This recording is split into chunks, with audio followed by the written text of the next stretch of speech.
TNPSC தேர்வில் கேட்கப்பட்ட original question 893 கூட்டல் 786 ஹோல் ஸ்கொயர் மைனஸ் 893 மைனஸ் 786 whole square divided by 893 into 786. இது ரெண்டுத்தையும் கூட்டி ஸ்கொயர் பண்ணி அப்புறம் கழித்து ஸ்கொயர் பண்ணி அதை கழித்து வரத்தை இதை பெருக்கி வகுக்கணும் அப்படின்னா அது ரொம்ப பெருசாக போகும். அப்போ எப்படி சார் போகிறது? இங்கே பாருங்கள், 893 நம்ம ஏ அப்படின்னு வச்சுக்கிறோம்.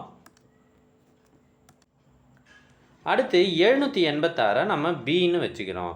அப்போ இந்த கணக்கு எப்படி மாறுது அப்படின்னா A plus B whole square minus a minus b whole square divided by ab.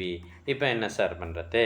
இப்போ a plus b whole square minus a minus b whole squareன்றதுக்கு ஒரு ஃபார்முலா இருக்குது, 8th ஸ்டாண்டர்ட் புக்கில் இருக்குது. அது என்னென்னா இதனோட மதிப்பு 4ab அப்படின்னு வரும், டிவைடட் பை ab. இப்போ பார்த்தீங்கன்னா ஏபியும் ஏபியும் கேன்சல் ஆகிடுது, தட் இஸ் ஈக்குவல் டு 4. நம்ம இதில் எதையும் ஸ்கொயர் பண்ணலை, கூட்டலை, கழிக்கலை, ஆனால் ஆன்சர் 4 இன் ஆப்ஷன் ஏ. இந்த கணக்கில் எந்த நம்பர் கொடுத்தாலும், இந்த சிஸ்டத்தில் எந்த நம்பர் கொடுத்தாலும் நமக்கு ஆன்சர் 4 தான் வரும்.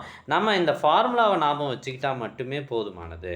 இது போன்ற வீடியோக்களை தொடர்ந்து பார்ப்பதற்கு நம்ம சேனலை மறக்காமல் சப்ஸ்கிரைப் பண்ணுங்கள்.